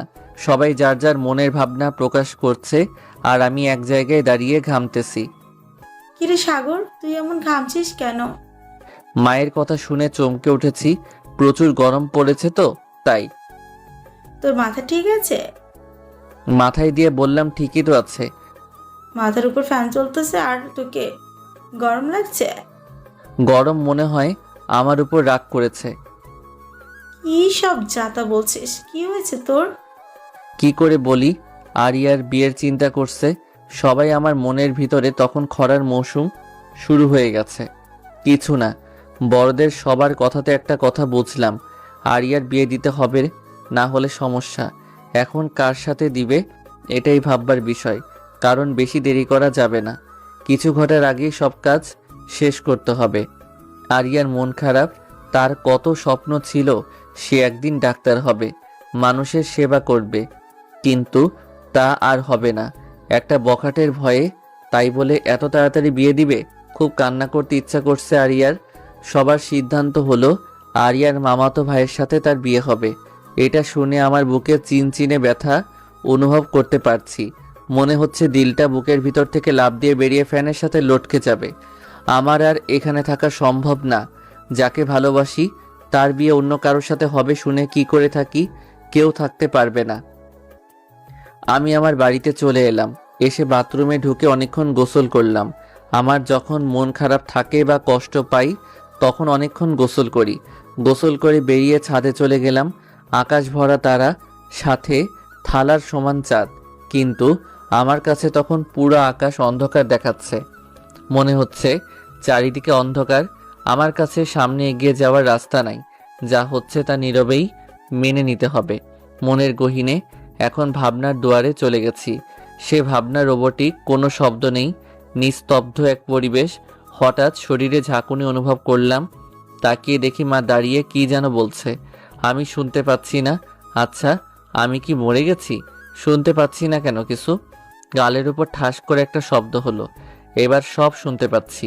তার মানে বেঁচে আছি। আমাকে মারলে কেন? কতক্ষণ থেকে কথা বলছি, যা বলছি তা শোনা বাদ দিয়ে আবার ভাবনা জগতে যাচ্ছিস। আমি মরে গেছি না বেঁচে আছি তা ভাবছিলাম। আর একটা থাপ্পড়। ব্যথা লাগছে? হুম। তাহলে বেঁচে আছিস? এবার নিচে চল। নিচে যাব না। অন্ধকার আকাশ দেখতে ভালো লাগছে। আকাশে চাঁদ নেই, তারা নেই, কত সুন্দর। মা আমার দিকে অবাক চোখে তাকাচ্ছে। এভাবে অবাক চোখে তাকাচ্ছ কেন? ভাবছি তোকে কতক্ষণ মারা লাগবে আরেকটা থাপ্পড়। মা তুমি এভাবে কথায় থাপ্পড় মারছো কেন? আমার লাগে না বুঝি? তোকে না মারলে সোজা হবে না। আকাশে চাঁদ তারা সব আছে আর তুই বলিস কিছু নাই। সত্যি আছে? আরেকটা থাপ্পড়? আমার মনে হচ্ছে কান্না শুরু করে দেই, কিন্তু ছেলে মানুষ তাই কান্না করতে পারছি না। একটু স্যাড মুডে থাকতে চাই, তাও থাকতে দিবে না। আমি না হয় কষ্টটা ওইগুলো বলেছিলাম, তাই বলে এত মারা লাগবে? আমার রুমে নিয়ে এসে মা বলল, এই পাঞ্জাবিটা পরে নে। এই রাতে কেন পড়বো? আরিয়ার বিয়ে আজ রাতে। তার বিয়ের অনুষ্ঠানে কি এভাবে যাবে? আজকেই বিয়ে? হ্যাঁ আজকে। আমি যাব না, তোমরা যাও। কেন যাবি না? এমনি। আরেকটা থাপ্পড়? এইবার যাবি না আরো দিব? ব্ল্যাকমেইল করছো তাই যাচ্ছি, না হলে যেতাম না। তাড়াতাড়ি রেডি হয়ে নে। বলে মা রুম থেকে বের হয়ে গেল। আমি মনের দুঃখে ছাদে একা একা দাঁড়িয়েছিলাম, বাট মা চাই দুঃখটা আরো বেশি হোক, তাই জোর করে নিয়ে যাচ্ছে। মনের সব কষ্ট নিয়ে রেডি হলাম। তারপর মায়ের সাথে আরিয়ার বাড়িতে গেলাম। বিয়ের সব আয়োজন শুরু হয়ে গেছে। সবার মনে তখন একটু হলেও খুশি বিরাজ করছে, আর আমার মনে কষ্টের নদী বয়ে যাচ্ছে। না, কাউকে বলতে পারছি না, কাউকে বুঝতে পারছি। আমি গিয়ে একপাশে দাঁড়িয়ে আছি, কেউ আমার সাথে কোনো কথা বলছে না। আমি মনে মনে একটু শান্তি পেলাম। যাই হোক, কষ্টের দিনে একা চুপচাপ তো থাকতে পারছি। সব আয়োজন শেষ। আরিয়াদের পরিচিত কয়েকজন লোক এসেছে, আর প্রতিবেশী কয়েকজন। আরিয়াকে সাজিয়ে নিয়ে আসা হচ্ছে। নীল বেনারসি পরে তাকে নীল পরীর মতো লাগছে। চোখে কাজল, চোখের দিকে তাকালে যে কোনো ছেলে ঘায়েল হয়ে যাবে। আচ্ছা, আমি খুশি হচ্ছি কেন? এই সাজে তো আরিয়া অন্যের ঘরে চলে যাবে, তাহলে তো কষ্ট পেতে হবে আমাকে। মনটা খারাপ করে অন্যদিকে তাকালাম। আরিয়াকে দেখব না, কিন্তু ওই যে ছেলের মন কুত্তার লেজের মতো, হাজার দড়ি দিয়ে বাঁধলেও সোজা হয় না, তেড়ি তেড়িই থাকে। এত সুন্দর সাজে না দেখে থাকা যায়? তাই আমি আবার তার দিকে তাকালাম। আরিয়া মাথা নিচু করে আছে, হয়তো লজ্জা পাচ্ছে, বাট আমি পাচ্ছি না। আমি এক ধ্যানে দেখছি। আর তো কোনোদিন দেখা হবে না, তাই আজকেই দেখি মন ভরে, সারা জীবনের জন্য। সাগর ভাই, আপনি ওইভাবে আমার আপুর দিকে তাকিয়ে আছেন কেন? আরিয়ার ভাইয়ের কথা শুনে ভেবাচেকা খেয়ে গেছি। এমন প্রশ্ন করবে আমি ভাবতেও পারিনি। তোমার আপুকে কেন দেখতে যাব? আমার কি কাজ নাই? আমি তোমার আপুর কাপড় দেখছিলাম। কাপড় কি অন্য কেউ পরে আছে? তোমার বোনকে দেখিনি। আমি তো দেখলাম হা করে তাকিয়ে আছেন। কেন রে, হাঁ করে তাকিয়ে থাকলে সমস্যা? হ্যাঁ সমস্যা, আমার আপুর পেট খারাপ করবে। এই বেটা আমার থেকে বড় জিনিস, এর কাছে থাকলে মান ইজ্জত বলে কিছু থাকবে না, শখ পাংচার হয়ে যাবে। তাই তার কাছে অন্য জায়গায় গেলাম। আরিয়া বসে আছে, বাট জামাই কোথায় কিছু বুঝতে পারছি না। কোনটা জামাই? কাজী সাহেব এসে গেছে। কাজী জামাইকে ডাকতে বললে মা আমাকে ডাকছে। কি হয়েছে মা? আরিয়ার পাশে বস। আমি কি জন্য বসবো? তোর সাথে বিয়ে তাই? মিথ্যা কেন বলো? আমি নিজের কানে শুনেছি তার মামাতো ভাইয়ের সাথে বিয়ে। আরিয়া ওটা না করে দিয়েছে আর তোকে বিয়ে করতে চেয়েছে। আমাকে? হ্যাঁ তোকে। আমার মাথা ঘুরতেছে, মনে হচ্ছে চারিদিকে সবকিছু ঘুরতেছে। কখন যে মাথা ঘুরে পড়ে গেছি বুঝতেই পারিনি। যখন চোখ খুলে দেখে আরিয়ার সামনে দাঁড়িয়ে, আর তার হাতে একটা গরুর ইঞ্জেকশন। চোখ খুলে আরিয়ার হাতে ইঞ্জেকশন দেখে আমি তো ভয় পেয়ে গেছি। আমার ইঞ্জেকশন দিতে ভয় লাগে, আর আরিয়া ইঞ্জেকশন নিয়ে দাঁড়িয়ে আছে। আপনি এই ইঞ্জেকশন দিয়ে কি করবেন? তোমাকে দিব। কেন? আমি ইঞ্জেকশন দেই না। তুমি দাওনি তো কি হয়েছে, আমি দিব। না, আমি দিব না। বলে উঠে পালাতে যাব, তখন আরিয়া আমাকে ধরে ফেলেছে। পালাচ্ছ কোথায়? আমার বাড়িতে যাব, থাকবো না এখানে। আমিও তো যাব একটু পর তোমার বাড়িতে। আপনি কি জন্য যাবেন? ওমা, শ্বশুর বাড়িতে যাবো না তো কার বাড়িতে যাব? আপনি খারাপ ডাক্তার, এত বড় বড় ইঞ্জেকশন মানুষকে দেন। আপনাকে কে বিয়ে করবে? তুমি করবে, আর এখন করবে। আমি করব না। হাতে ইঞ্জেকশন নিয়ে। এটা তাহলে তোমাকে দিতে হবে। না, আমি দিব না। তাহলে এখন আমার সাথে চলো। কোথায়? বিয়ে করতে। আমার বিয়ে করার বয়স হয়নি। বলতে যা দেরি, এক চর মারলেন কেন? আরেক চর? এত চর মারছেন কেন? যখন আমি তোমাকে বিয়ে করতে চাচ্ছি তখন তোমার সমস্যা হচ্ছে। তোমার মতো একটা পিচ্চি ছেলেকে আমি বিয়ে করছি। ঠিক আছে, আমি আমার মামাতো ভাইকেই বিয়ে করছি, তুমি থাকো এখানে। আমি আরিয়ার হাত ধরে ফেলেছি, ওই ব্যাটার সাথে বিয়ে করতে দিলে তো করবেন। কে করতে দিবে না শুনি? আমি করতে দিব না। তুমি তো আমাকে বিয়ে করবে না। কে বলছে করব না? এখনই করব। আরিয়াকে কোলে তুলে নিয়ে রুম থেকে বাহির হয়ে যাচ্ছি। এই কি করছো? সবাই কি ভাববে? যার যা ভালো লাগে ভাবুক। আমার লজ্জা লাগছে। কাপড় দিয়ে মুখ ঢেকে নেন, তাহলে আর লজ্জা লাগবে না। আমাকে এইভাবে আরিয়াকে নিয়ে বাহিরে আসতে দেখে সবাই হা করে আছে। মনে হচ্ছে আরিয়াকে কোলে করে নিয়েই তাদের মুখের মধ্যে ঢুকে যায়। আমি যেভাবেই আরিয়াকে নিয়ে আসি না কেন, তাদের অবাক হবার কি আছে? আরিয়াকে বাহিরে নামিয়ে দিলাম, তার মা তাকে নিয়ে গেল। আমি আমার জায়গাতে চলে এলাম। কাজী সাহেব তার কাজ আরম্ভ করলো। যখন কাজী সাহেব কবুল বলতে লাগলো, তখন দুনিয়ার সব কথা মাথার মধ্যে ঘুরছে। সাগর, তোর স্বাধীন জীবন শেষ। আজ থেকে বাহিরে বেশি ঘুরতে পারবি না, কোনো মেয়ের দিকে তাকাতে পারবি না, কাউকে ভালো লাগতে পারবি না। কোথায় কি করছিস সব কৈফিয়ত দিতে হবে। যেখানে যাবি সেখানেই বউকে বগল দাবা করে নিয়ে যেতে হবে। আর তুই বেশি তেড়িবেড়ি করলে তোকে গরুর ইঞ্জেকশন দিবে, তোর জীবন তামা তামা হয়ে যাবে। বিয়ে শাদি করে যে অকালে মরে সে। এসব কথা মাথার মধ্যে ঘুরছে। বিয়ে যদি না করতে চাই তাহলে 3-4টে ইঞ্জেকশন একবারে দিবে। ইঞ্জেকশন খাওয়ার থেকে বিয়ে করাই ভালো। তাই কবুলটা বলে দিলাম। অন্য বিয়েতে মেয়ে মানুষ দেরি করে বলে, বাট আমার বিয়েতে আমি দেরি করে বলেছি। হারিয়া তো 4G স্পিডে কবুল বলছে। আমি এখন থেকে ডাবল। আমি আমার বন্ধুদের ফোন দিয়ে কান্না শুরু করলাম। কিরে সাগর, কান্না করছিস কেন? দোস্ত, চাকরিটা চলে গেল তাই। চাকরি? কিসের চাকরি? কি করে গেল? ওই যে সিঙ্গেল গ্রুপের সভাপতি ছিলাম, সেটার নাই রে। নাই কেন? বিয়ে করছি। কাকে? আরিয়াকে। একবারও বললি না? মিথ্যা কথা কেন বলিস? কই মিথ্যা বললাম? মাত্রই তো বললাম বিয়ে করছি, আর বলছিস বলিনি। বিয়ের আগে কেন বলিসনি? বিয়ের আগে আমার বিয়ে, আমিও জানতাম না। তাহলে যখন জানলি? বিয়ের পরে। ফাজলাম করিস? না না, তুই রাখ। এখন বউয়ের সাথে রোম্যান্স করতে হবে বলেই ফোন কেটে দিয়েছি। তারপর আরিয়াকে তার বাড়ি থেকে আমার বাড়িতে নিয়ে আসলাম। আসার সময় আরিয়ার সাথে একটাও কথা হয়নি। বাড়িতে এসে আমার রুমে ঢুকতে যাব, কিন্তু দরজা খুলছে না। বাহির থেকে লক করা ছিল, সেটা খুললাম, বাট দরজা খুলছে না। ভেতর থেকে লক হয়েছে মনে হয়, কিন্তু ভিতর থেকে লক হলো কি করে? ভূত টুত ঢুকেনি তো? প্রথম দিনেই আমার রুমে ভূত। এখন কি হবে আমার? আরিয়া পাশে দাঁড়িয়ে, না পারছি পালাতে। বউ না হলে কখন পালাতাম। বউ বলে ভূতের কাছে রেখে পালাচ্ছি না, আবার থাকতেও পারছি না ভয়ে। কি করি এখন? ঘরের মধ্যে ঘুটঘাট শব্দ হচ্ছে, কেমন অল্প হাসি শব্দ পাচ্ছি। আজকে আর রক্ষা নাই। গল্পে পড়েছি রাজকুমারীদের ভূতেরা ভালোবাসতো, আর তাদেরকে যারা মারতে পারত তারা রাজকুমারীদের বিয়ে করত। আমি তো বিয়ের আগে কাউকে মারিনি, তাহলে কি বিয়ের পরে ভূত এসে হাজির হলো? এখন কি করি? পালাবো? পালানোর জন্য প্রস্তুতি নিচ্ছি। এমন সময় দরজা খুলে গেল। দরজা খোলা দেখে আমি আরিয়ার কোলে উঠে গেছি। দেখি আমার বন্ধুরা বের হচ্ছে রুম থেকে। তোরা আমার রুমে কি করছিলি? তোর বিয়ে আর আমরা আসবো না? বল, এটা হয়? তোরা সত্যি আমার বন্ধু তো? কেন, কি মনে হচ্ছে? ভূত মনে হচ্ছে? আমরা জীবন্ত মানুষ। তুই ভাবের কোল থেকে নাম। বেচারি হাঁপিয়ে গেছে, এই চিকন শরীর নিয়ে তোকে ধরে আসে। আমি বউয়ের কোলে আছি? না, আমার কোলে। তোর কোলে থাকলে আমি এই পার কেন? তাকিয়ে দেখ কোথায় আছিস। তাকিয়ে দেখি আরিয়া আমার দিকে তাকিয়ে আছে আর রাগে ফুঁসতেছে।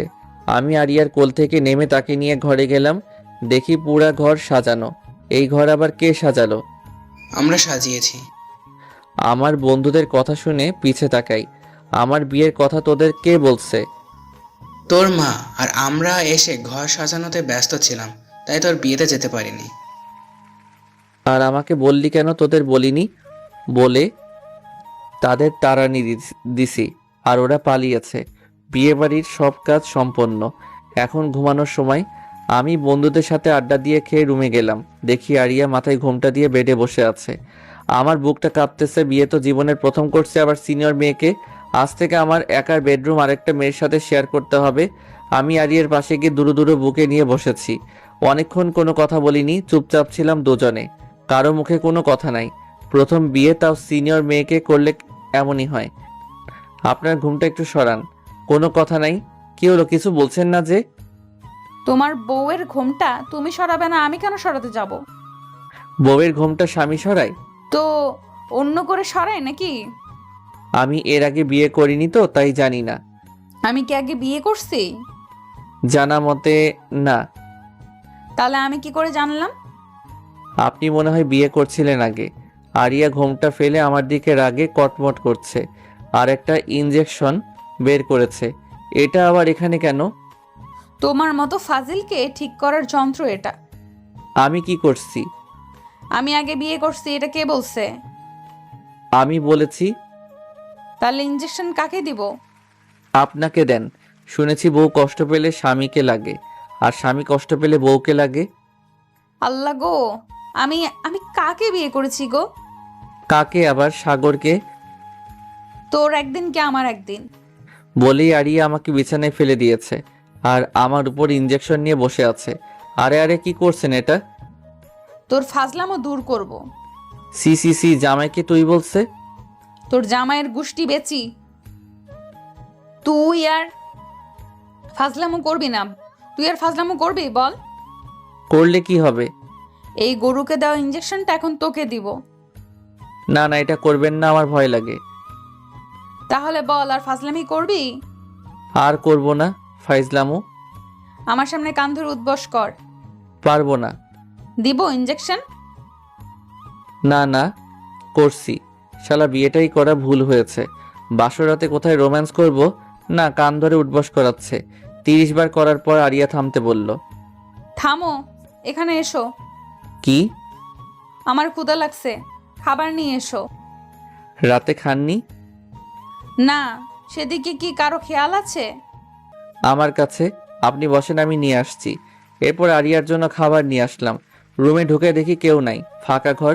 আমার বউটা আবার পালায়নি তো? কী সব ভাবছে আজে বাজে। আরিয়া বাথরুম থেকে বের হলো কাপড় চেঞ্জ করে। বিছানাতে বসে অর্ডার শুরু। এখন খাইয়ে দাও। আমি আগে পিছে তাকাচ্ছি। আগে পিছে কি দেখো? দেখতেছি কাকে খাইয়ে দিতে বললেন?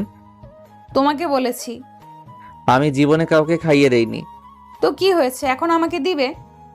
তারপর আরিয়াকে খাইয়ে দিতে লাগলাম। বিয়ের প্রথম দিনেই এত কিছু করছে, বাকি জীবনে কি করবে তার ঠিক নাই।